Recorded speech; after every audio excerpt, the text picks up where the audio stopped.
이제 예수님께서 때가 찼고 하나님의 나라가 가까이 왔다라고 하신 그 복음에 대해서 살펴보았습니다. 간단하게 이제 되짚어서 넘어가 본다면요, 예수님이 선포하신 하나님 나라의 복음, 그것은 온 세상을 전적으로 회복하시는 하나님의 통치임을 우리가 살펴보았습니다. 그리고 이 놀라운 하나님의 통치를 우리는 어떻게 내 삶에 받아들일 수가 있는가라고 나누었는데, 그것은 하나님의 다스리심 안에서 우리가 전적으로 회복되는 길은 계속해서 회개하고 그리고 계속해서 주님을 믿는 것입니다. 계속해서 회개하면서 내 죄성과 약한 성품이 정복되고, 그리고 회개하면서 내 삶의 모든 부분들이 하나님을 인정하게 되는 그러한 회복인 것이죠. 그리고 하나님을, 우리를 인도하시고 구원하시는 하나님을 끝까지 신뢰하는 것입니다. 그렇다고 한다면 예수님께서 선포하셨던 이 하나님 나라가 임할 때에 과연 어떠한 모습들이 나타나게 될까요? 오늘 본문은 하나님 나라가 예수님을 통해서 세상에 임할 때 어떤 일이 일어나는지를 보여주는 그 첫 번째 장면입니다. 보통 우리가 흔히 알고 계시는 어부들을 제자로 부르시는 본문이라고 할 수 있는데요. 그러면 우리의 일상에 임하는 하나님의 나라는 어떤 모습으로 나타나는가를 한번 살펴보겠습니다. 먼저 하나님 나라가 임할 때 첫 번째, 예수님의 말씀에 사람들이 순종합니다. 하나님의 통치는 이스라엘의 중심인 예루살렘이 아니라요, 이스라엘의 가장 주변부인 갈릴리에 먼저 임했습니다. 성전이 아니라 땀을 흘리면서 그물을 던지는 어부의 일상으로 하나님의 다스리심이 임하기 시작한 것이죠. 그리고 예수님이 그 어부들에게 말씀하시고 부르십니다. 17절을 한번 읽어보도록 하겠습니다. 예수께서 이르시되 나를 따라오라, 내가 너희로 사람을 낚는 어부가 되게 하리라 하시니라. 예수님께서 제자들을 향해서 이렇게 말씀하십니다. 나를 따라오라. 마가복음에서 보면 예수님은 그 어부들에게 어떤 설득도 그리고 어떤 기적도 보이지 않으십니다. 예수님께서 지나가시다가 주목하신 사람들에게 말씀하실 분이었습니다. 그러자 그 말씀에 그 어부들이, 그 사람들이 즉시 순종하죠. 예수님의 말씀의 권위에 사로잡혀서 사람들이 그 말씀에 따르기 시작하는 것입니다.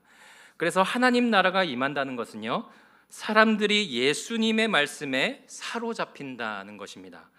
그리고 예수님의 말씀에 사로잡힌다는 것은 바로 주님의 말씀이 사람들에게 들릴 때 사람들이 그 말씀에 곧바로 순종한다라는 것이죠. 머리 굴릴 틈도 계산할 틈도 없습니다. 주님의 말씀에 완전히 압도되어서 곧바로 순종하게 되는 새로운 질서가 세워집니다. 그러면 하나님의 나라가 임했다는 첫 번째 증거는 정리해 본다면 무엇일까요? 주님의 말씀에 사람들이 반응하고 주님의 말씀에 사람들이 점적으로 순종합니다. 한 예로 제가 아는 어떤 목사님의 이야기를 들려드리겠습니다. 새 가족으로 들어온 한 청년이 성경 공부를 진행하게 되었는데요. 이 청년은 교회에 발을 처음 들이게 된 청년입니다. 도덕적인 성품을 가졌고요. 그리고 직장에서 맡은 일도 굉장히 성실하게 하던 청년이었습니다. 그런데 이 청년이 밤이 되면 그렇게 불면증이 너무 심해가지고 이제 수면약을 먹거나 아니면 이제 술에 의존하여 잠을 청하던 청년이었습니다.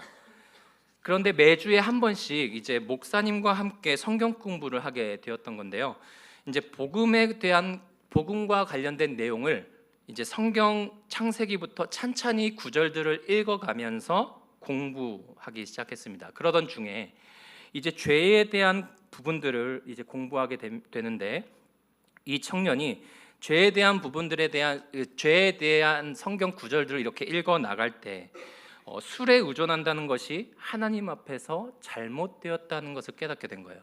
그렇기 때문에 말씀의 가르침을 따라서 자기가 하나님을 인정하지 않았던 것, 그리고 자기 기준으로 좋은 것과 나쁜 것들을 걸러냈던 것, 그리고 술에 의존하던 삶을 회개하고 이제는 예수님을 영접하겠습니다라고 이렇게 고백하기 시작했다고 합니다.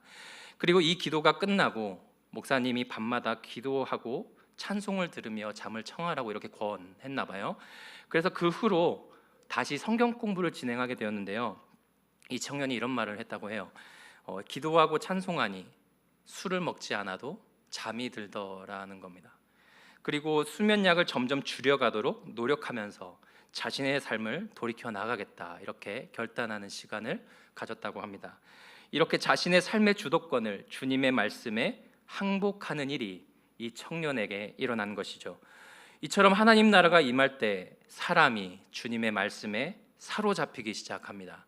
그리고 그 사람이 주님의 말씀을 인정하고 순종하는 일이 일어나는 것이죠. 그것이 지금도 여전히 일어나고 있습니다. 히브리서 4장 12절 말씀을 한번 같이 읽어보도록 하겠습니다. 하나님의 말씀은 살아있고 활력이 있어. 성도님들 믿으십니까? 이것이 지금도 나에게 여전히 유효함을 믿으십니까? 능력이 됨을 믿으십니까?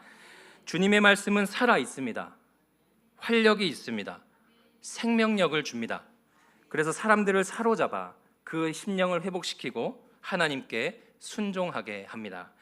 내 삶에, 내 가정에, 교회에, 다음 세대에, 이 땅의 교회에 하나님 나라가 임하기를 간절히 간구하시기를 바랍니다. 이 말씀을 붙들고 기도하시길 바랍니다. 그리고 주님의 말씀에 사로잡히는 역사가 우리의 삶과 가정에, 우리 자녀들에게, 청년들에게, 이 교회에 일어나기를 간구하시기를 바랍니다. 말씀에 사로잡히는 역사가 일어날 때 심령이 살아나 주님께 반응하고 사람들이 주님의 말씀에 모여들기 시작할 것입니다. 두 번째, 하나님의 나라가 임할 때 사람들이 주님의 말씀에 순종했다라고 했습니다. 그리고 두 번째는요, 주님의 말씀에 순종할 때 사람들의 우선순위가 바뀌게 됩니다. 본문을 보면 어부들이 예수님의 말씀에 순종할 때 그냥 순종하지 않습니다. 어떤 변화가 일어나는데요. 어떤 변화일까요? 먼저 생존의 기반이 바뀝니다. 시몬과 그 형제 안드레의 반응을 한번 살펴보면 18절 한 번 더 읽어주세요. 곧 그물을 버려두고 따르니라.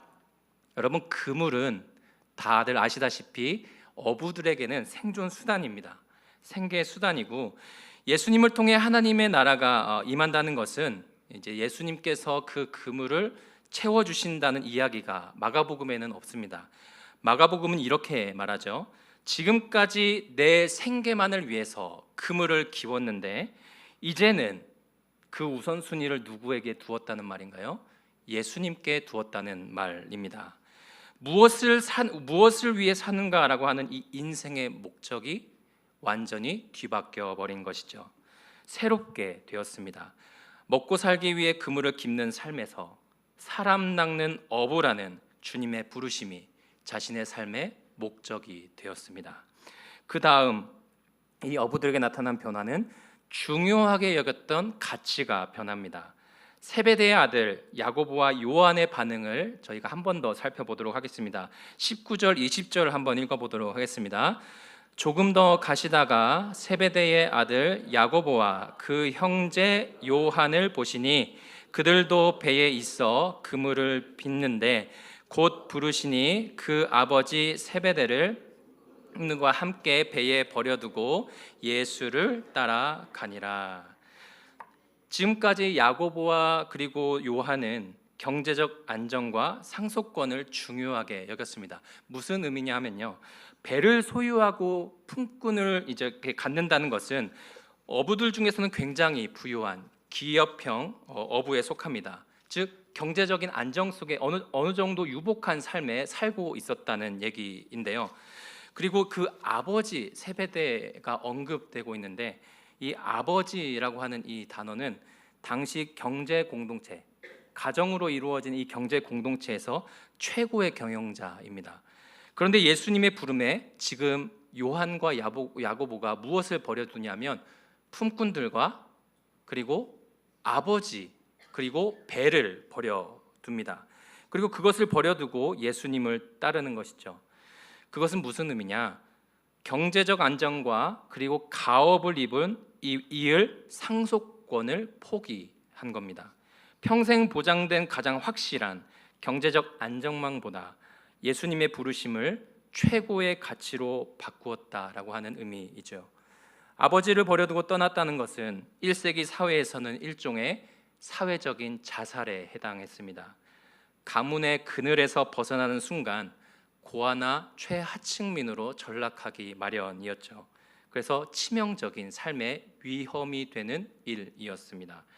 그런데도 지금 야고보와 요한은 세상이 절대 놓지 말라고 하는 이 가장 확실한 안정을 버리고 예수님의 부르심을 제1순위로 삼고 있습니다.